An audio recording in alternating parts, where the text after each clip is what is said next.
I think COVID was just kind of act one. And I think between now and 2030, we're going to have another, at least one, if not two more significant disruptions that will make COVID look like a warm-up. Mike, welcome on the show, brother. Yeah, thank you. So, researching your background a bit, it's familiar that you were a pretty hard-headed entrepreneur, and seeing what you're posting and feeling energy, you seem more open and loving and kind and more focused on consciousness and that kind of stuff. What sparked that transition for you? Long dark night of the soul that lasted about 4 years. So, really got forced down that path. I was sitting at home one day, taking a break from work, playing some PUBG on the iPad, and felt a little click back here in the back of my head. And this was June or July 14th, 2018. And thought that was kind of an interesting sensation. Didn't hurt, but it was weird. And that night I couldn't fall asleep physically. And that continued for the next 6 or 7 nights and days straight. So could not physically fall asleep for a single minute for 6 or 7 days straight. And I started to feel my body shut down and felt like I was dying because I was. Freaked out, didn't know what was wrong, called my doctor. He put me on some Valium and Xanax, which I've never taken before. Rough. And that got me about 60 to 90 minutes of disassociated sleep. And then as soon as that wore off, so I would maybe take that at 9 or 10 o'clock, and I was up again by 11:30. And it was just adrenaline just running through the body nonstop, 24/7. And that went on for well over a year. Started to lose all of my abilities. From that moment forward, couldn't think, couldn't work, could barely drive. Started to get symptoms of Parkinson's, couldn't write by hand anymore. And it just started to get worse and worse and just devolve from there. What I realized a year later was the fact that the place I was living in downtown Austin, where this was taking place, was infected with toxic mold. And I had no idea that I needed to worry about that. Never had issues with it in the past. But looking back about 6 months before that, the entire building had flooded. It had a pool on the roof, and massive flooding took place in Austin, and it came down all the elevator shafts. And the whole building screwed. Whole building flooded, which what I believe happened is all the elevator kind of shafts started growing mold, and that got into the AC ducts, and then it just started circulating in the building. Do you think everyone in that building is facing something now? It's hard to say because there's a gene that makes you susceptible to mold, and it's from an epigenetic standpoint, that gene can get turned on or get turned off, and it's responsible for detoxing mycotoxins out of your bloodstream. And I think, for me, I had a pretty hard hitting lifestyle, leading up to that, meaning racing cars on the weekend, working hard on business during the week, tons of caffeine in the morning, alcohol to settle down at night, and had that lifestyle for 10, 15 years. And when the mold starts to come into the system, I think my methylation pathways, my liver were already clogged. And once that gets fully clogged, then your body stops detoxing, it just breaks. And that's when it starts building up in the bloodstream. And mycotoxins are a neurotoxin, so it starts building up in the brain, and that's what caused the brain injury and all of the neurological stuff I was going through. So unfortunately, I stayed in that place for that first year because I didn't know what it was. Took a mycotoxin test. For a year, how many hours are you sleeping at night? Maybe 1. For a year? Yeah. Fuck. Yeah. What saved my life was my friend gave me a THC pill, and I'd never gone down the cannabis route before. But he was going through chemotherapy, and he's like, try this. This really helps me with my sleep. So I did, and that saved my life. I started taking THC orally, and that would get me about 3 hours a night, 4 hours a night. And without that, I don't think I would have made it.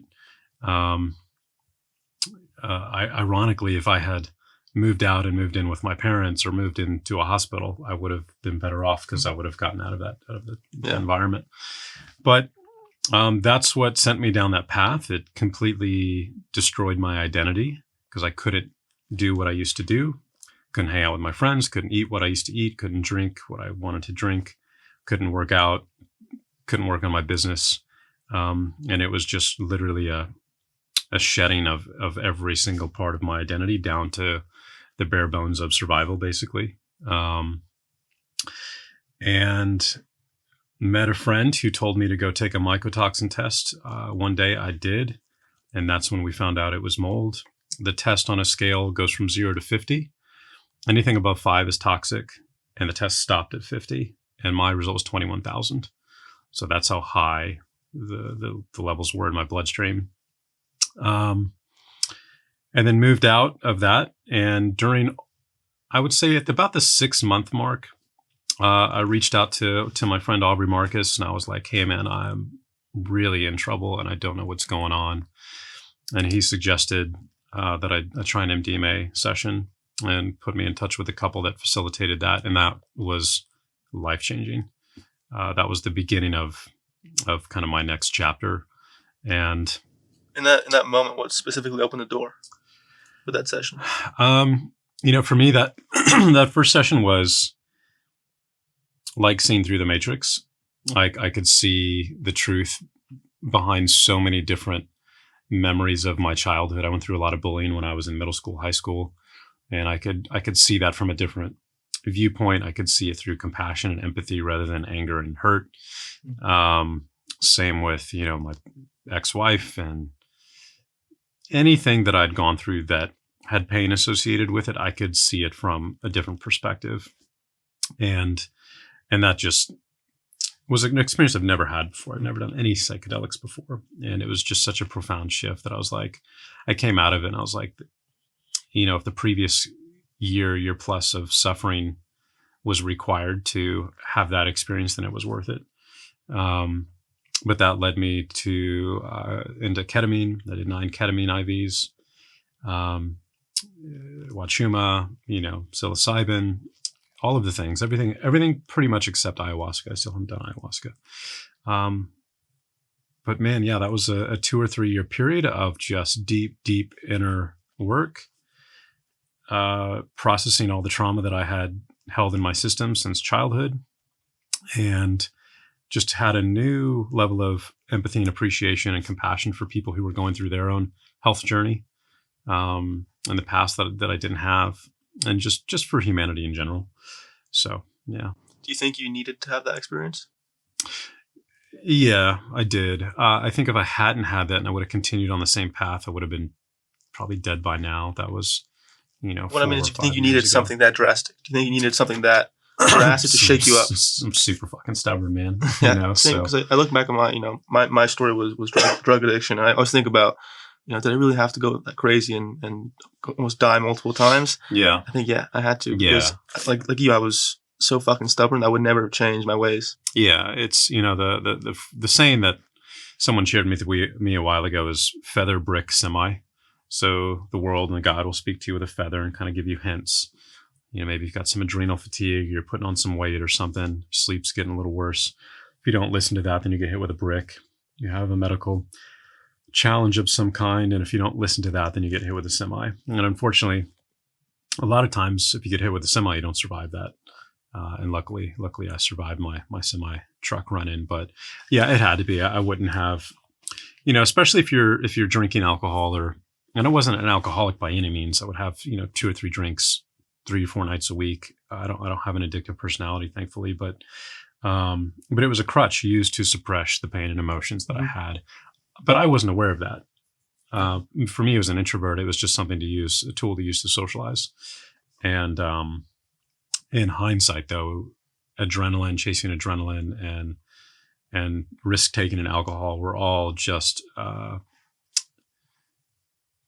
really a reflection of an addiction to adrenaline I had since I was a little kid, which I was not aware of, which comes in handy if you want to be an entrepreneur. You're okay with taking risks and that kind of thing. But I think when you have that kind of hard lifestyle around the age of 40, the body's physical capacity to handle those habits comes to an end.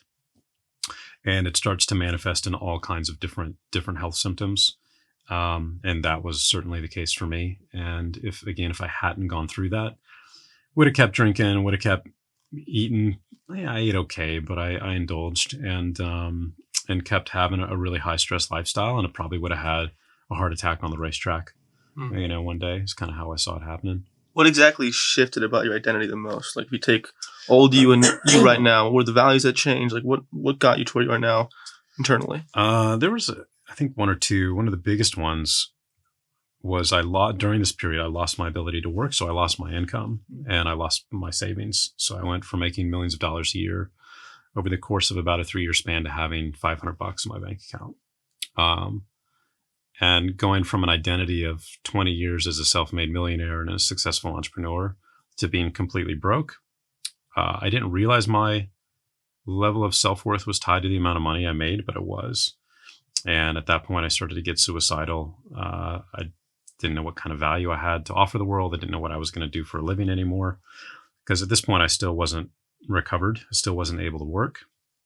And that was a really dark time. But after a few months, I realized my friends are still my friends. We still have good conversations. Family's still my family.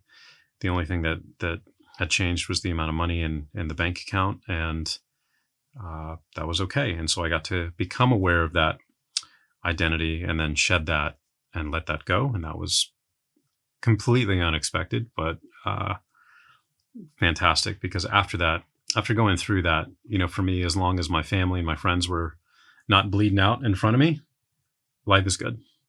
That was where the bar went from having to have all of the stuff to everybody's live. Cool. We're good.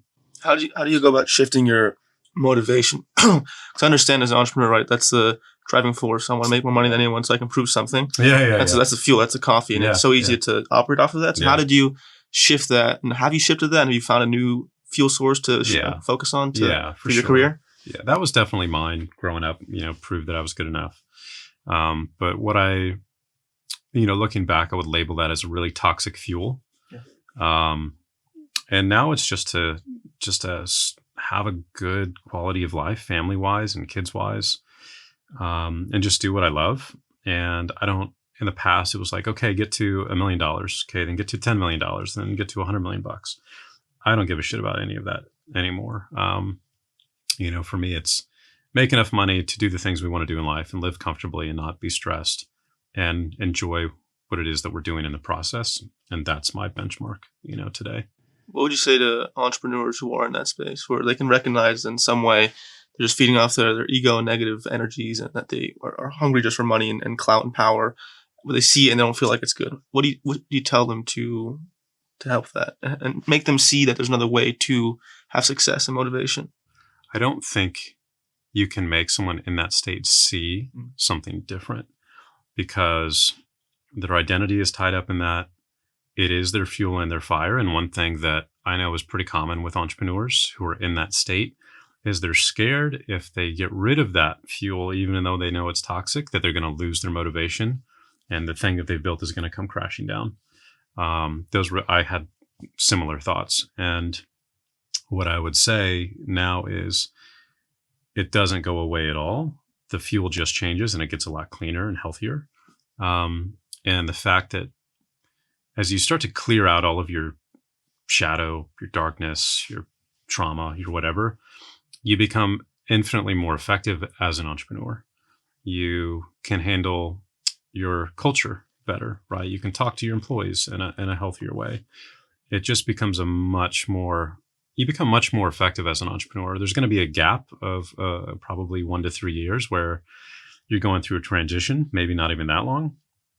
But man, afterwards, if I wanted to get to a place where I wanted to build a really big business today, or if our business started to take off and we wanted to open an office and hire dozens of employees, I would be an infinitely better leader today than I would have been back then, for sure.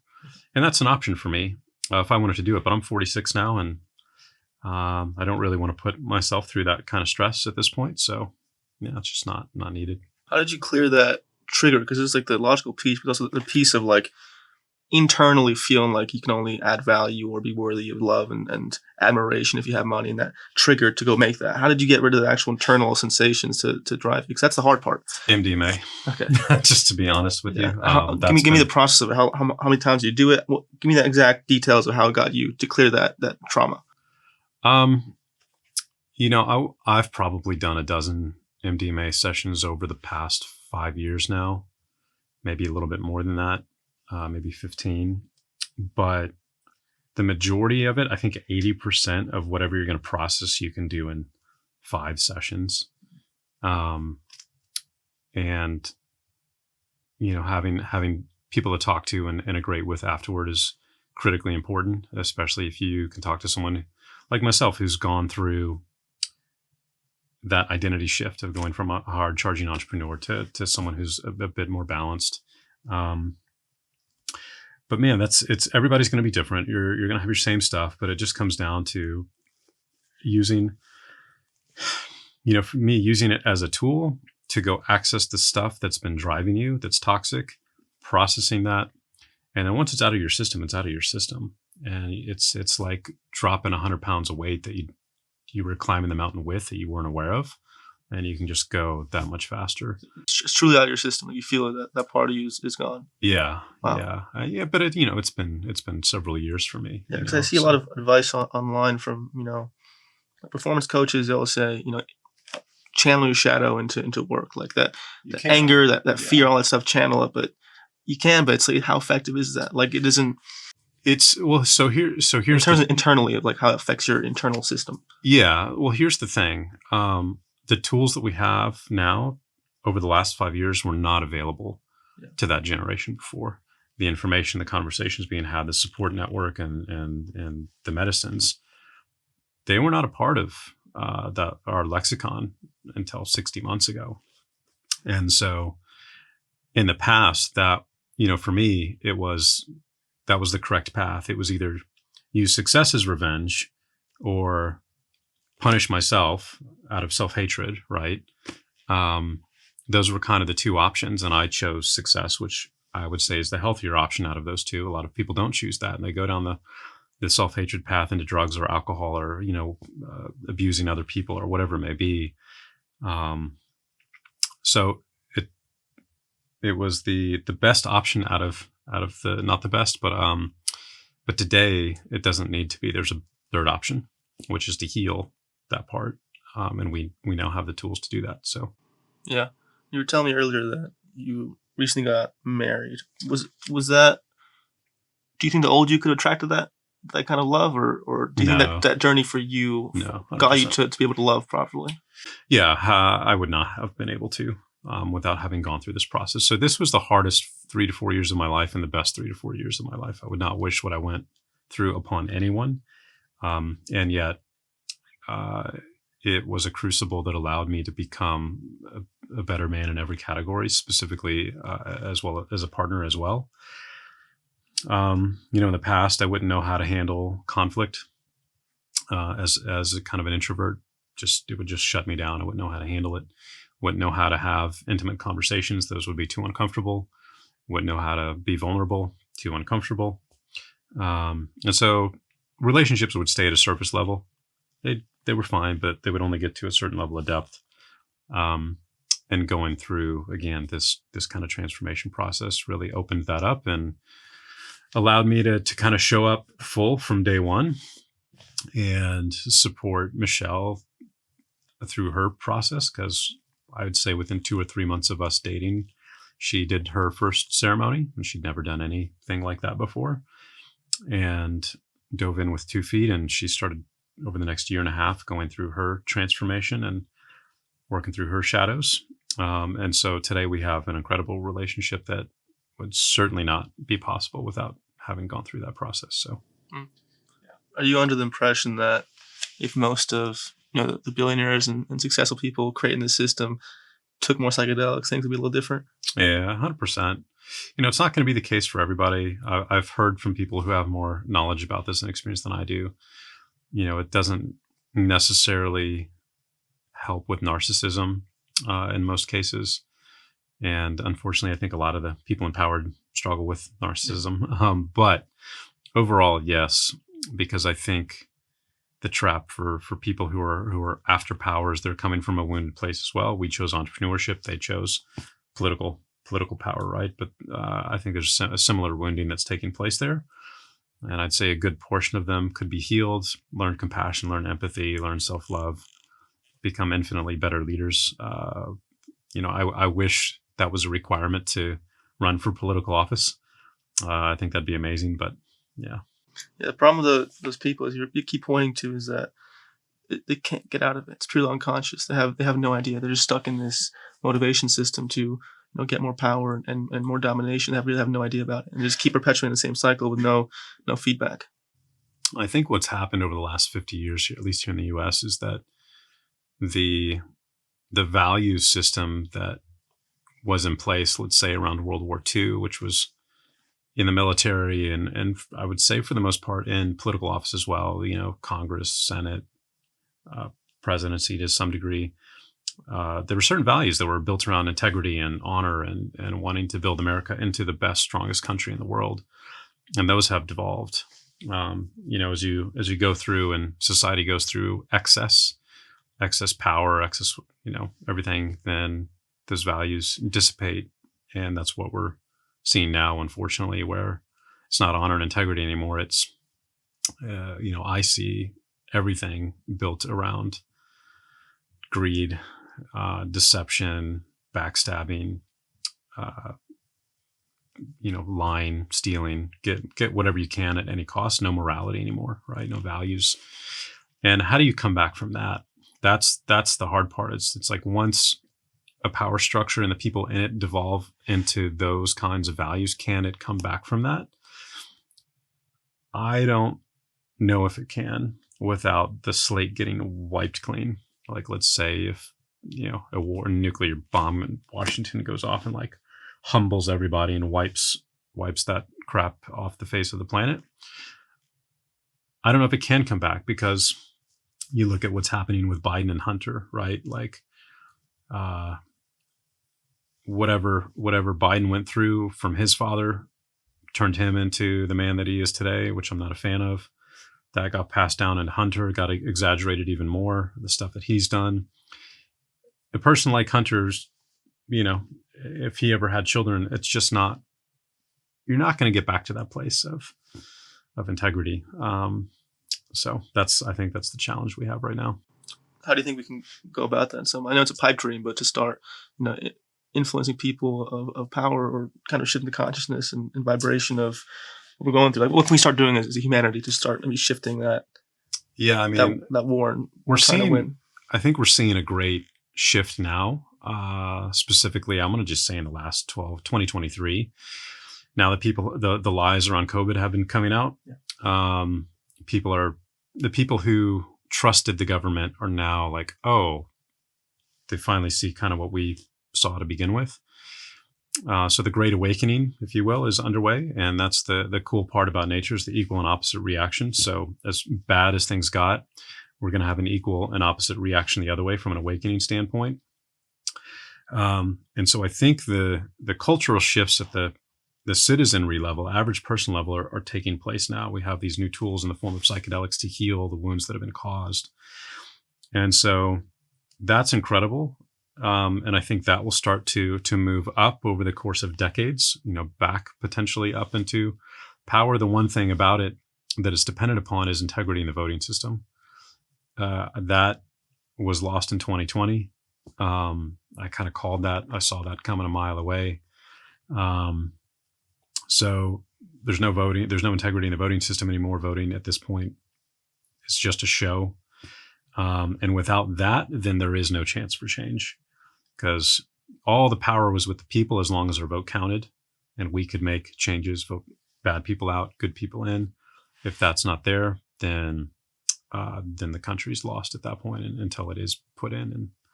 And I don't know if that's going to happen at this point. So yeah, how do you seem to see all the stuff that's scary with kind of stoicism and calmness. So with your ability to see kind of the agenda and what's happening, how do you lose fear, right? Because I'm the same way. I've been researching this stuff for a while. I saw COVID before it happened. Mm-hmm. Never got vaccinated, thank God. Thank God. I see all this stuff going to happen now, global warming, all that bullshit.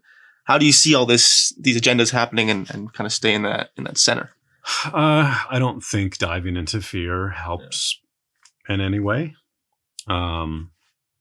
It's like if you're on the train tracks and see a train coming at you, you don't freeze in fear and stay stuck on the tracks. Like, oh, cool, train's coming, and you get off of them, right? So Does it help? No, it doesn't. It is what it is, and I think of it. I guess a bigger part of this is, the last 4 years were very much a spiritual awakening for me as well. And before that, I was very pragmatic, very logical. Believed in God and was not practicing any kind of spiritual practice in any shape or form. But having the experiences I've had since then, that's become a very big part of my life. And I very much believe that, we are infinite beings just in kind of a human shell having an experience right now. And that allows me to look at this from more of a perspective of curiosity rather than fear, like, oh shit, we're all going to die. Yeah, we are. And who cares? We'll be back. So now it's more of a game and an exploration and a viewpoint of curiosity. It's like, what kind of impact can we make? And I look at life now from a game perspective in the personal development of and growth of my soul, more so than anything else. Mm-hmm. Okay, I've leveled up over the last 4 years in these ways. Now where's the next way that I can push forward the evolution of my own personal soul? And how far can I take that during this lifetime? That's kind of my goal now. And when that's the goal, then what's happening around you in the world is like, if nothing else, it's an opportunity, for your growth. And so, yeah. Touching upon a point you made, that kind of external things can cause internal awakenings. Like COVID actually caused my spiritual awakening. Cool. Just like kind of seeing in the early stages, like, holy shit, everyone's lying to me. All the news is lying to me. Everyone is stuck in a matrix and believing all this bullshit. What convinced you that it was a deception? I just started intuitive, man. I just felt it. Okay. And my mom she's no longer alive, but my mom is very intuitive. She has a kind of like very sensitive soul. And her and I we were in Hawaii in a house when this all happened. We kind of went there when this happened. Yeah. Both were sitting there just feeling like this doesn't feel right. Mm-hmm. There's something intuitive in our bodies, like something doesn't feel right. And then, with my background in education, all that stuff, I just started researching for a couple of days. And I was like, holy shit, this is just a complete pandemic lie. Yeah. But then that made me kind of realize that in some way it kind of reflected back to me how I've been lying to myself. Like what deceptions have I been telling myself about my identity and my life. And at that time I was in Ivy League college. I was in that system and I was like, this is all fucking bullshit. What the hell is this, a scam? And I started thinking about my life, finance, all that stuff. I was like, this is a scam. So it made me see that everything I prioritized put power on was just an illusion and not true in many ways. Yeah. Yeah. Cool. What did that kind of spark something in you too? And during that time, like some internal awakening during COVID, or was it part of it spark it? It's a common thread for a lot of people I see. Not really. It's interesting. I've had the feeling that this period in history was going to happen since I was about 12 or 13. No way. Yeah, I didn't know what 12, 13. How did you have that realization at 12, 13? I had no idea. I just knew that around that age, I was like, there's going to be a massive shift at some point in the future where the fate of the world is going to kind of come up for battle, if you will. And so I've always kind of had that in the back of my mind. And I thought 2008 was going to be the beginning of it. But it turned out to be a decade later with COVID, and this is certainly that period in history for sure. And I think COVID was just kind of act one, and I think between now and 2030, we're gonna have another, at least one, if not two more significant disruptions that will make COVID look like a warm up. What do you think that is? What do you feel that it could be? Ultimately, the people in power and their archetype want complete control of everything. Every sci-fi movie, that's the plot. People in power wanting complete control and vision over everything in your life. That's the plot of every sci-fi movie. Yeah. We're living in it now. Yeah, and it's no privacy. You got to ask why. Why does that happen, right? Why did that happen with Rome and all these other civilizations that have gotten to that point? I think there's a dynamic that is within our nature that is programmed to push to an excess until it breaks, and then it swings back into a different form of balance. But I think it's going to be in the form of another pandemic that will actually be deadly this time. If you think about it, that is the most logical, most effective way to take control of a population, because you can take control of their movement, you can lock them down, you can take control of their communication. Fear. And mass fear. The more fear, the less. Yeah, 100%. You can plot people against each other, like we saw the vaxxers and the anti-vaxxers. Well, now this time, if it actually truly is deadly, let's say it is a 30-40% death rate from something. If people like you or I were to come out and have an anti-vax stance, and people are truly dying, we will be silenced immediately. We were silenced for 0.000 something percent. Well, I mean, like truly okay. silent, thrown in jail, like that kind of deal, because COVID, a few people were affected by it. People died from it.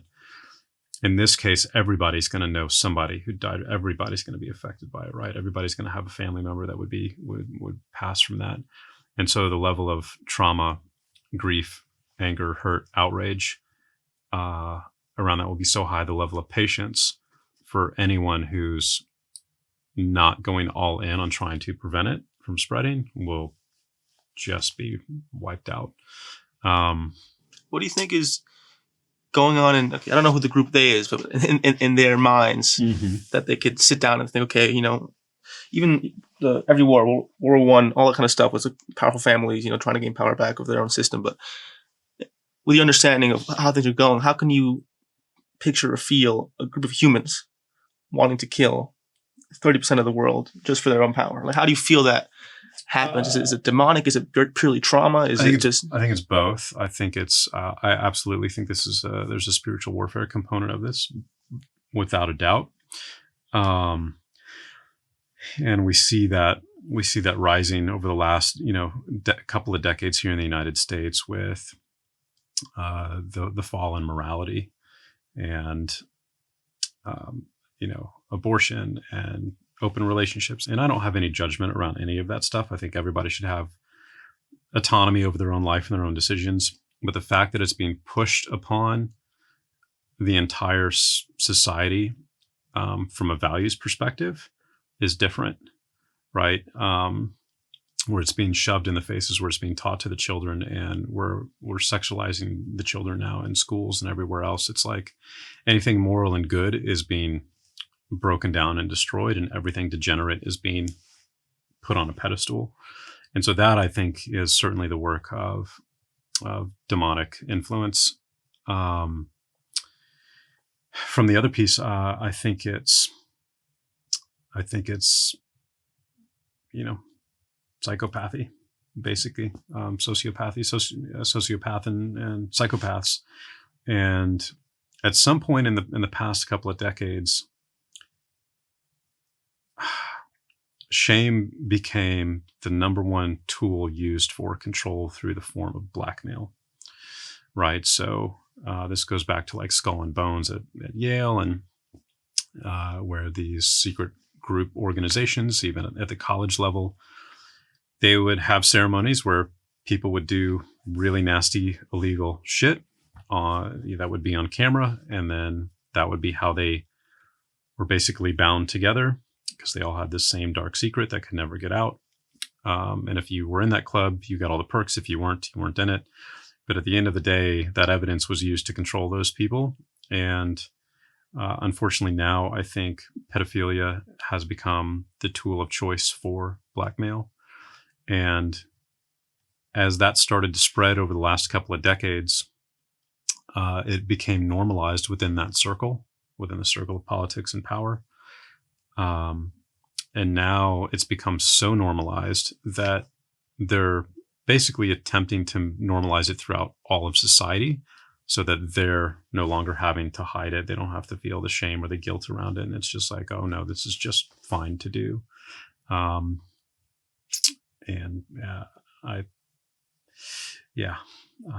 think it's all going to come to a head at some point. Yeah, I agree with what you're saying on that.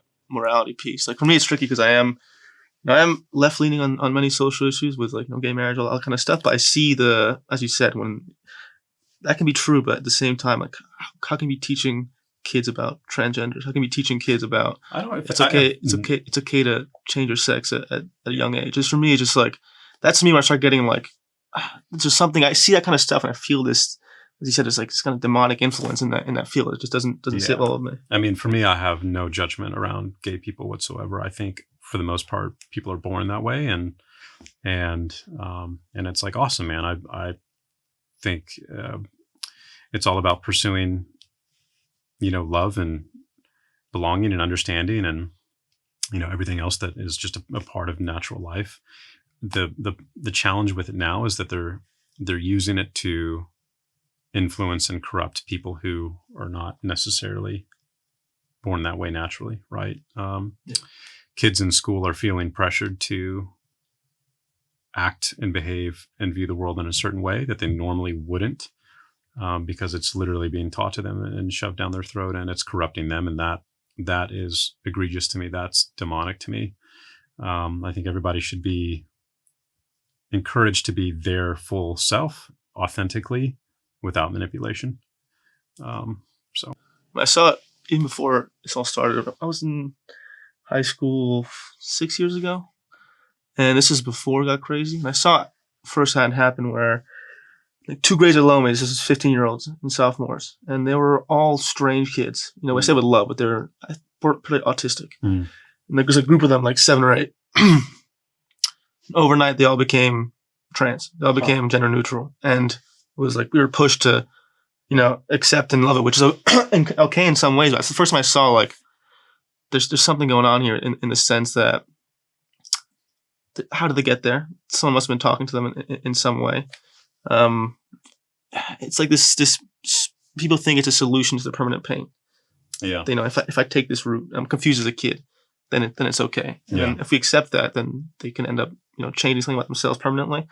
It's that should not be. Yeah. If you can't vote or go to war until you're 18 or drink till you're 21, you should not be able to alter your body permanently in any form or fashion until then. But the fact that that's like can be controversial to me is what's crazy right now. Like it just is this. Again, I think it's just this political bullshit that, if you're part of the left, then you have to automatically believe all these things, right?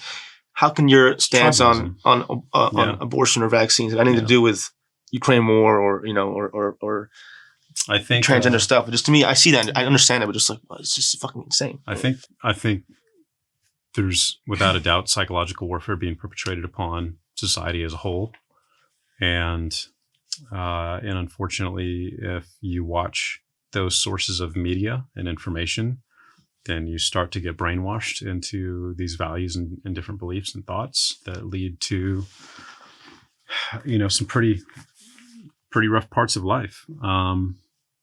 That's how I see it. It's like, what is the information you're consuming and that you're exposing yourself to? And if you expose yourself to one group, let's just say conservative values, you're a pretty healthy individual at this point. Right. If it's on the other side, then you're kind of falling into a form of mental illness, unfortunately. And there's the pharmaceuticals that are being pushed on top of that. I don't remember the stat, but I know it blew me away, the number of people who are on an antidepressant right now, an SSRI, percentage of adults. Like it was ridiculously high here in the United States. And so unfortunately, I think we're kind of almost in a blender of influence between information and the media, and everybody's got a phone in front of their face the whole day, just being inundated with all of these things constantly. I don't think the human body or brain was really designed for that, and I think it's starting to break for a lot of people. So, how are you protecting your kids? It must be a tough thing, man. 'Cause that's what I think about now. I want to have a lot of kids in the next couple of years. Yeah, good. I just think about like, I'm going to do it no matter what, but just like, fuck, how do I protect them from all this shit?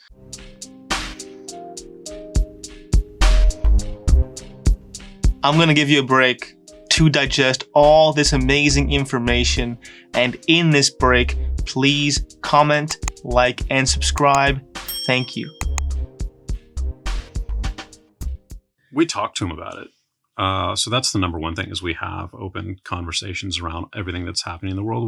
We still shelter and protect them from a lot, because if we told them what was actually happening, they're 11 to 12 years old, their brains can't process that. And that would traumatize them, right? If they knew what was actually happening. But when it comes up, we have conversations around it. We don't let them get on TickTock. They have phones and they can use certain apps like YouTube and things like that, but they're not on Instagram. They're not on TikTok. And so we do our best to shelter them in that way, but we watch their behavior and what they're talking about with their friends. And if there's something that is concerning, we have discussions about it. But, Michelle and I, if and when we ever have a disagreement of some kind, we usually work that out and communicate that in front of the kids. So we're teaching them how to have healthy communication and kind of what that looks like. And then from a values perspective, we teach them about healthy food and healthy water.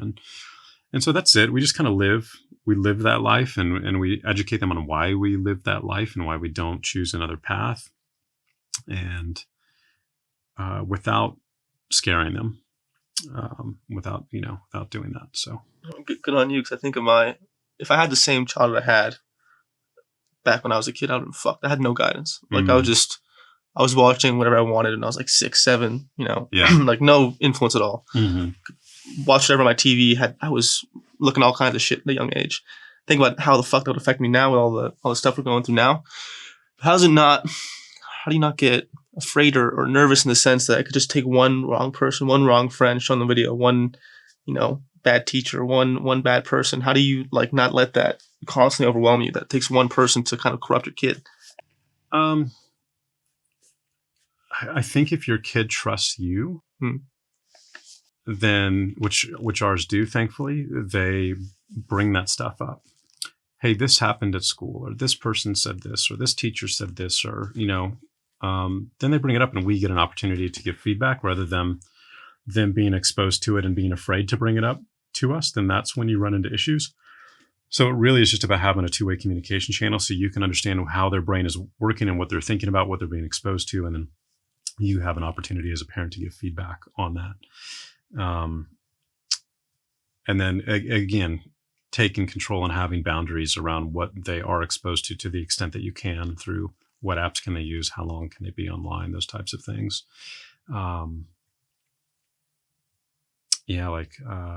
The kids, we moved out to the country, the hill country. So it's a whole different set of values out there. We just had a big 4th of July parade for the whole town is out, and 4th of July rodeo. And it's all about the Star Spangled Banner and the American flag, and, good, wholesome American values. And the schools that they're at, the other kids and families feel the same way, which is why we're there.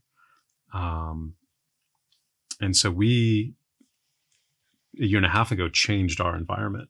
We used to live in Austin, and we moved out an hour outside of town now to a small town of a couple thousand people, and, on a property where we grow our own food and spend a lot of time outdoors. And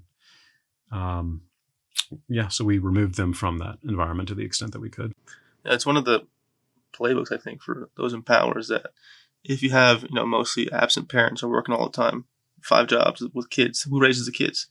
Yeah. TickTok, the public schools, 100%. And then just I got on TikTok. Download all this information. I got on TikTok like 9 months ago, just to it's like, okay, from a business perspective, I can't really ignore this anymore. I'm going to get on it.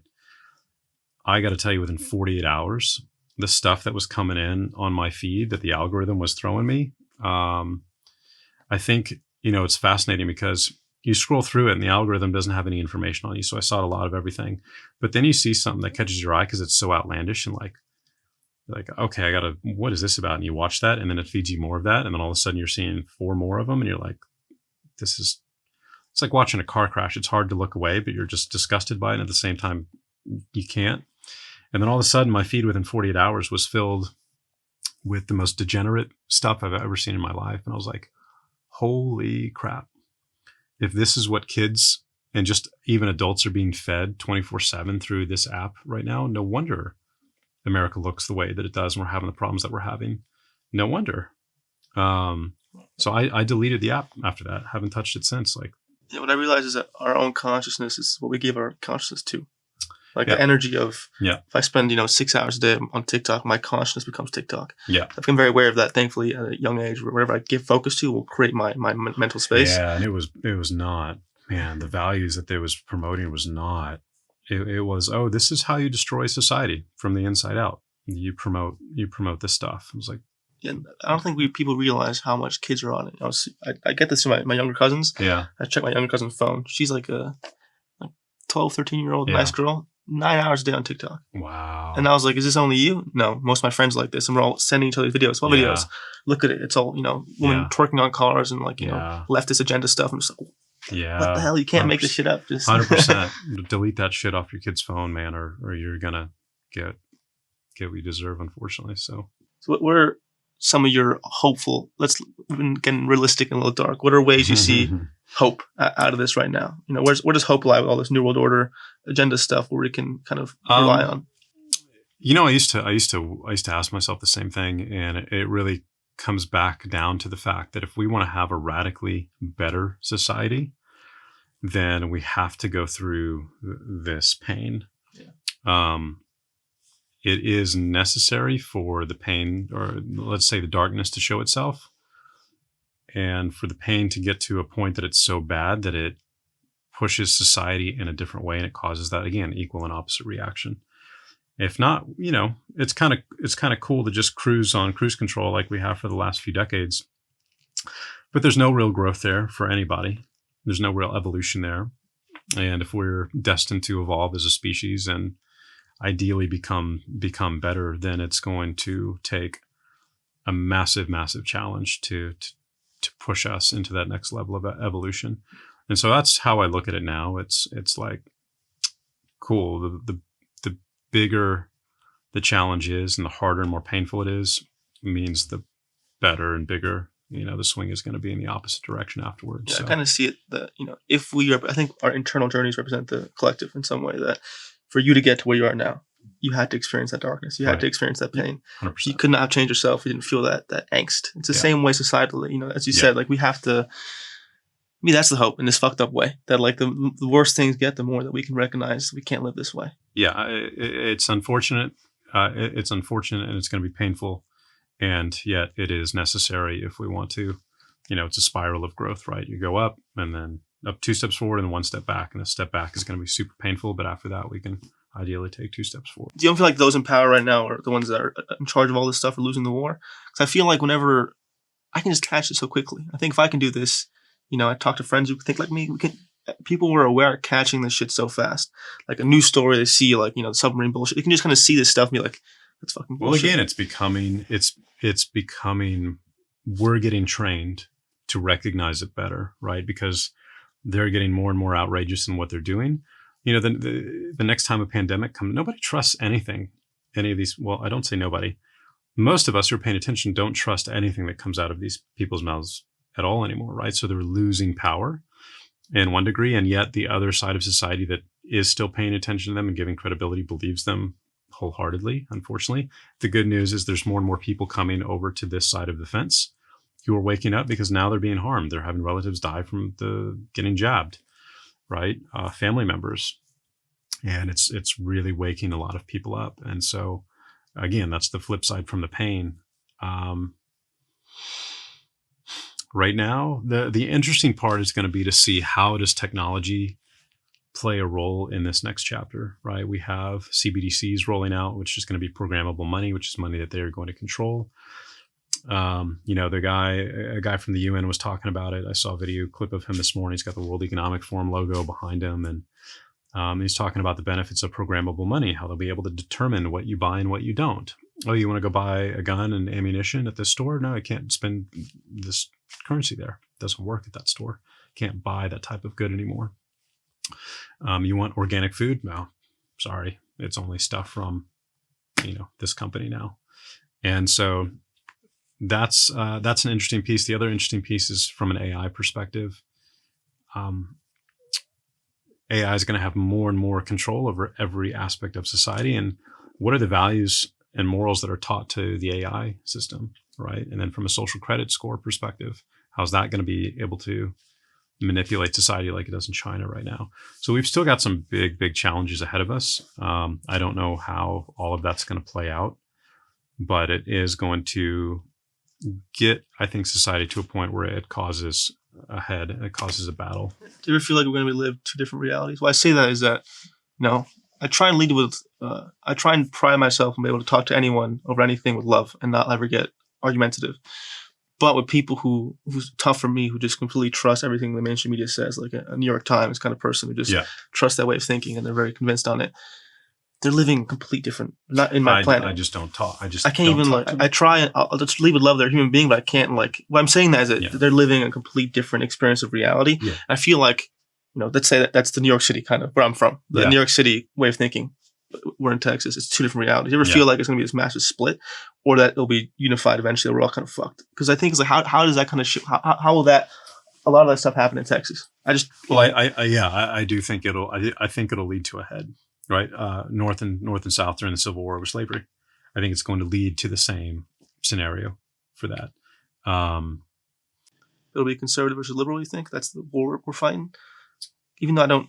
I hate to use those labels. Same here, but it just feels that way. They're easy labels to use because they're easy for everybody to understand where we're coming from. But I think it just comes down to values, right? What are the values that part of society wants to uphold and live with, and what are the other set of values that the other part of society wants, and it could certainly fracture based on state, as it is already doing now. People are migrating to the states where they feel most at home, right? A lot of people move to Texas and Florida because of that, and continue to do so. But it's unprecedented, man. So I wish I had the answers, but that goes back to the faith and spirituality component for me, which is.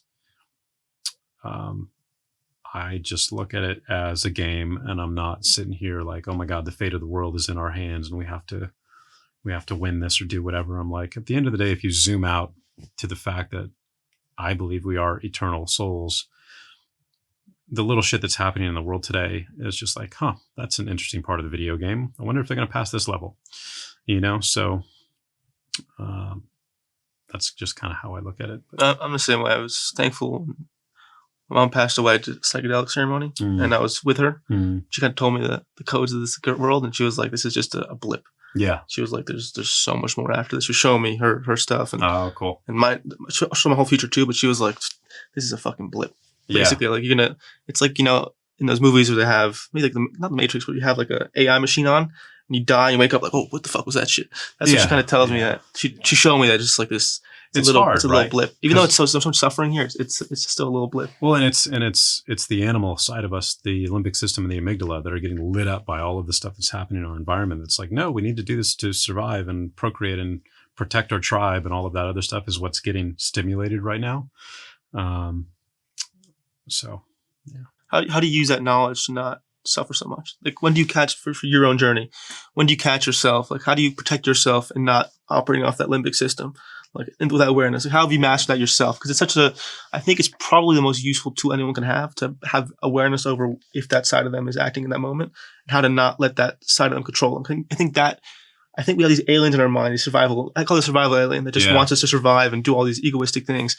And that why I love Buddhism is that it's like basically creating a mind outside of that one evolutionary, biologically advancing mind. So how do you do it? How do you tame that side of your head? And I had to go through, that's been the hardest and longest part of actually my healing journey, is mold causes an overstimulation of the amygdala and the limbic system, to the point where I went and got an MRI, and your amygdala actually grows in volume as a component of your brain. It gets so like a muscle growing because it's being so used.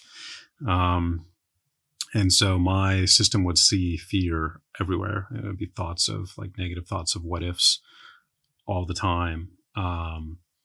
And thankfully there's some great programs out there that are designed to help you retrain that. And so I've gone through that over the last year, and the first step is just awareness. It's having constant awareness of the thought that you're having, and did the thought go to a place of fear, and then immediately stop it and come back to the present. and just be like, no, I'm safe. Look out the window, if you're driving the steering wheel, just notice the environment that you're in, because the brain tends to go, when it's in a state of fear, it's either going to the past or it's going into the future. It's never in the present if you're in a state of fear, right? You're reliving a fearful event of the past, or you're going out into the future and projecting a fearful event that might happen in the future, but you're not right now in the moment. And so you have to bring your brain out of the past or out of the future, back to the present. Again, noticing, taking an inventory of the environment, looking at the trees outside, the sky, and then, a tool a friend, taught me to use, which is really effective, is just saying, am I safe now? And then ask that question. You're like, look around, like, yeah, I am. And then count to 3, 1, 2, 3. Am I safe now? I am. Count to 5. Am I safe now? Count to 7. And about the third or fourth time you get to that, time to 10, you'll feel yourself shift. You'll be back in the present. You'll feel safe. Your salivary glands will probably have activated because you'll be in parasympathetic, and it will interrupt that pattern. And if you don't interrupt that pattern, then that mental pathway gets stronger and stronger and stronger and stronger, right? Till you're seeing, again, the fearful stuff everywhere, and you're never in the present. You're always in the past, or you're always in the future. And so, number one, you have to be aware that you're having those thoughts. Number 2, you have to interrupt it, come back into the present, and then that tool will help you do that. And a great course if someone's really suffering from this, because this is the cause of fibromyalgia. This is the cause of chronic fatigue. This is the cause of chemical sensitivities. All of these autoimmune conditions are responses from an overactive limbic system. And Primal Trust is the course that changed my life, and that best education I've gotten, best course I've gotten. And if anybody's dealing with anything like that, and you're having physical symptoms, it is ironically caused by a dysregulated nervous system, rather than there's something wrong with you physically. So when you get triggered now, you feel like you've mastered it. Like if you're in a state of just like fear, and you feel like you got to a point where you can return to yourself pretty fast. I don't get into personally, I don't get into a fear state, but I get into an alert, let's just say sympathetic overdrive, right? Like adrenalized state readiness, but not like scared for me. But I still have to practice that on a daily basis, but it's getting better and better and better, every week, every month. And it literally just comes down to rewiring your neural pathways, and that takes time, and psychedelics can help you do that faster. But you have to make sure that if you're going to use psychedelics, right, you're creating a neuroplastic state.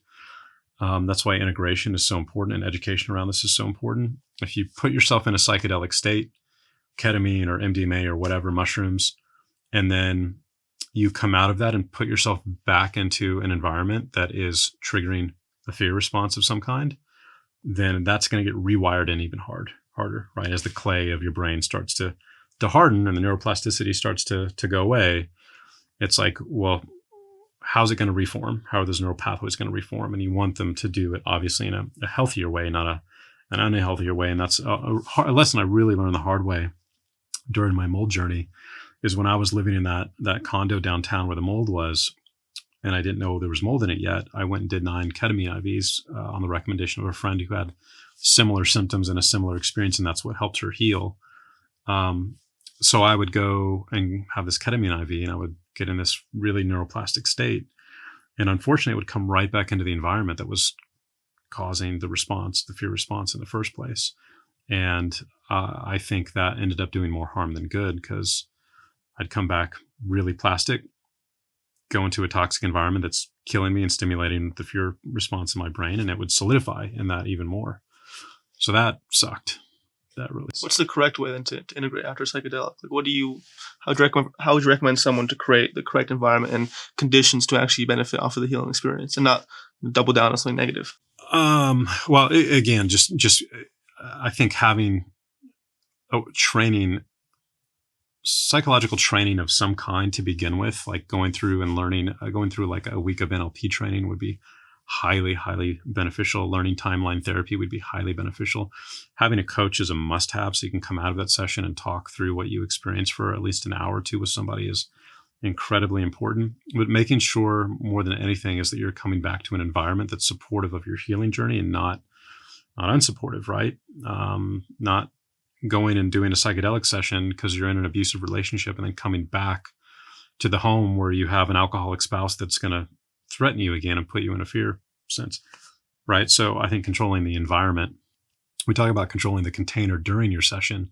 Well, what container are you going back to immediately after the session? Because you're in that state for, 3, 4, 5 days afterward. And so, yeah, control the environment that you're coming back to is a big one. Even outside of psychedelics on a healing journey, like one of the best moves I made was I had to leave home. I just couldn't, nothing. I love my family, but it just was so many old patterns and they haven't healed their stuff, unfortunately. And it just would, going back to the environment all the time, would bring up the same things in me that I couldn't heal myself properly if I was constantly seeing them. Also, old friend dynamics. I really think it's beneficial to, even outside of psychedelics, just to create space from all the things in your life that were causing your issues, just to kind of give yourself space to have a new direction, to feel different, to not be constantly bombarded by triggers that you struggle with. Like I grew up in San Antonio, and that's when I went through all of my bullying in middle school and high school. And so every time I would go back for Christmas or whatever to visit my parents who lived there, I would immediately go back to those memories, right? Going back to the traumatic events of the past. And I just hated it. I hated going back there. So first and foremost, I moved, which was good because I'm not being constantly reminded of driving by my school every day or whatever. But that was a good barometer too during my healing journey, which was, am I still getting triggered when I go back to that town?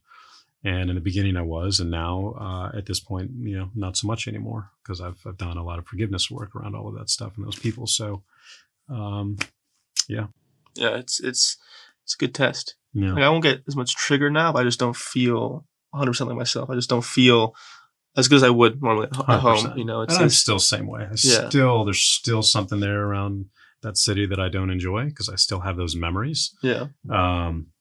And I would never live there, and it's not anywhere near as bad as it used to be.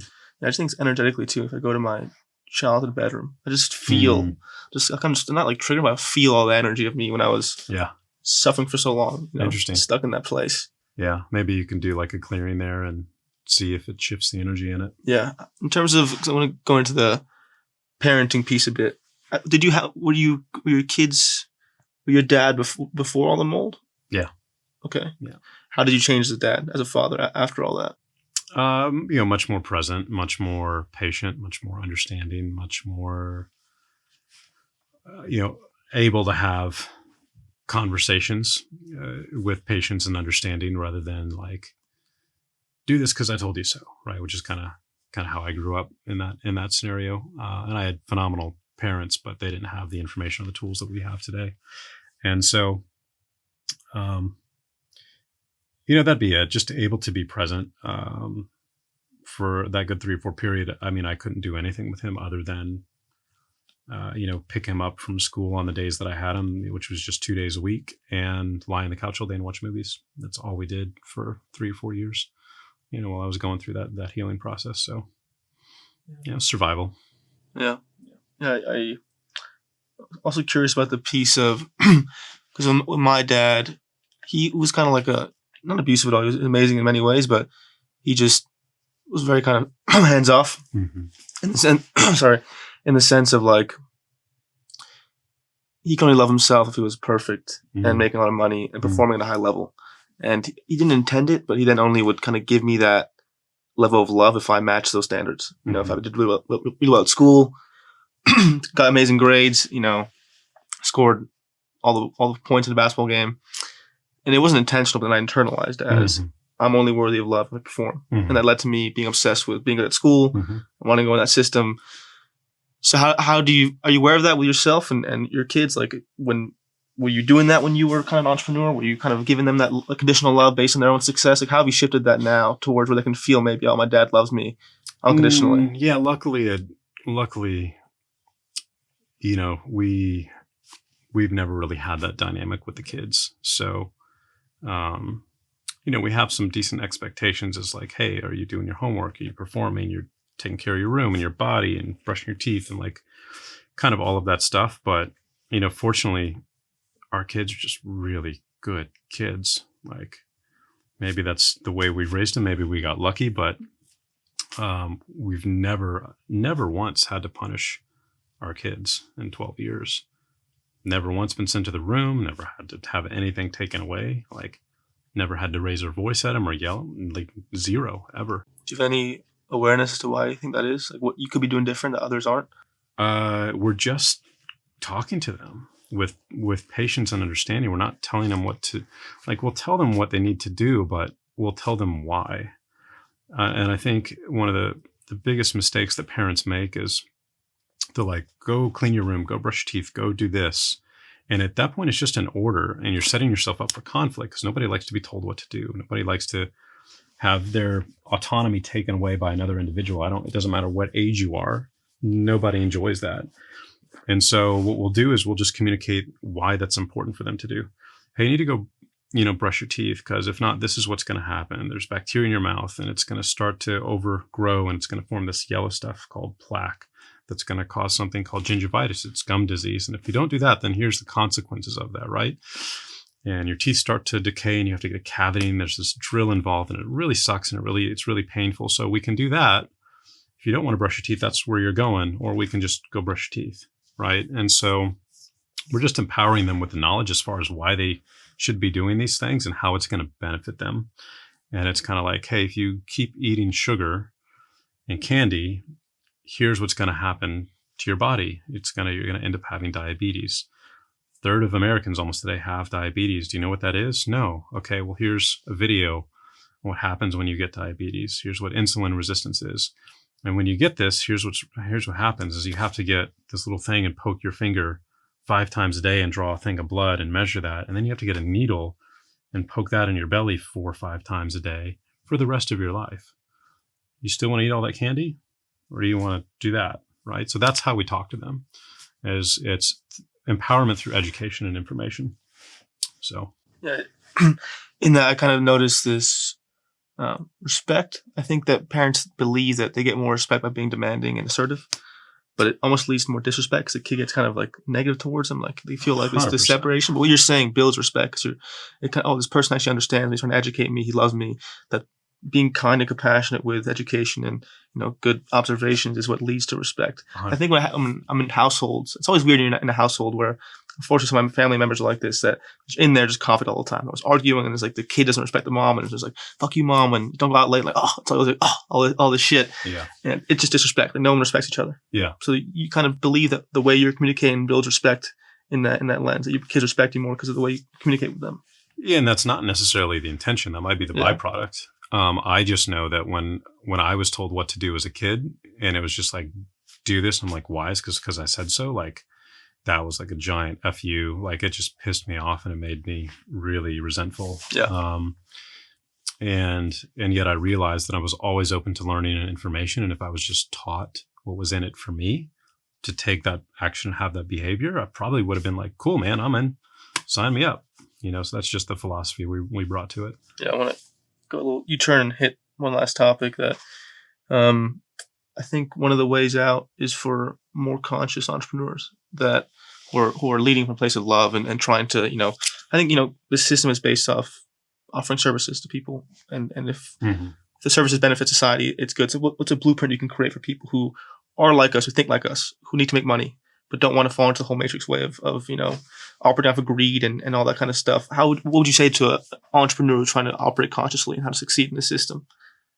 How to bring light to a dark system and still succeed? I mean, I would say, I believe most entrepreneurs are, I would say, conscious and wanting to do the right thing by default, because that's the only way it's not the only way, but it's the most common way you succeed and make money is by helping other people and being of service, right? Yeah. What I think where the system starts to break down is when the product or the service you're providing is not to the highest benefit of the consumer. Meaning the food industry is the biggest example that comes to mind. Pharma. Just food and pharma. You walk in H-E-B and I won't eat 95% of the food in HEB. Maybe the produce section, but anything else I'm not eating. Even the produce full of glyphosate, all that kind of stuff. Yeah. They've got a somewhat of an organic section, but you just look at all of those companies, Procter and Gamble and Nestle, and there's like 5 or 6 companies that produce 80-90% of the products on those shelves, and they make people sick. And they're doing it intentionally. And the reason I say that is because you can look at the same exact product made in Australia or the United Kingdom, and it has just whole food ingredients, might have like 5 or 6, 7 ingredients in the product. There's no chemicals or anything artificial in them. Same exact product in the United States, 30 ingredients, half of, majority of it's chemicals and additives. Why do you think that is happening in the US? My conspiracy theory is that, the ag industry and the pharma industry and the health medical industry got together, decades ago. And they're like, hey, if you make your food full of these toxins, it's going to make the people sick. That's good for our profit margin. And, it's good for his profit margin. So, let's just do that. And I don't think there was enough history or tradition here in the United States to teach the values of good quality food like they have in Europe, let's say France or, the United Kingdom, where they really value the quality of their ingredients in their food. I don't think we had that ever here in the United States. And we really grew up with consumerism, right? And innovation, and those values were missing. And so, so that's where entrepreneurship can go dark, where you compromise the quality of the product in order to maximize profits at the expense of the consumer. And that might be good for your bottom line as a company, but if it's causing harm to them, that's a shitty situation. And ultimately that comes down to personal values. So it's a tough line because, once you're in that system of the capitalist system, I'm against it, but once you're in that mode of, because it's the way the system works. So once you get more money, you get more, you feel like you're with more power, more validation, more women, more nice things. You're like a better part of the system, and that makes you want to have more and more to satiate the same need. And to satiate that need, you have to grow larger and larger, and the hole gets bigger. Why I'm saying that is that you then go to lengths you wouldn't have normally gone to make the larger profit. Yeah. And again, it comes down to is the motivation toxic or is it healthy? Yeah. That just comes down to doing your own personal work. So just that's the key right there. Just making people have that awareness to do the personal work. Yeah. That's the only way through. Mm-hmm. And unfortunately we're getting there, but it's tough. But I want to, thank you so much for coming on and modeling that so beautifully, is that, you came from that system of, being that kind of entrepreneur and then shifting all the way out, giving people hope that it can be done. It can exist. So thank you, man. Yeah, 100%. And again, I think it's at least in the entrepreneur circle, that kind of work is becoming incredibly common, thankfully. And entrepreneurs are the risk takers. They're the open-minded people who will dive in and head down new paths, new directions. And I think that's why our industry has kind of popularized these different methods of healing, and why they've become so pervasive. And those of us who've gone through it are benefiting from it, and other people can see that. And so they're like, sign me up next. And so, it's been a beautiful thing to witness. Yeah. Thank you, man. I appreciate it. Where can people find you if they want to learn more about you or just MikeDillard.com would be the place to start. So great. Thank you. Yeah. Thanks, Lucas. Appreciate it. Of course.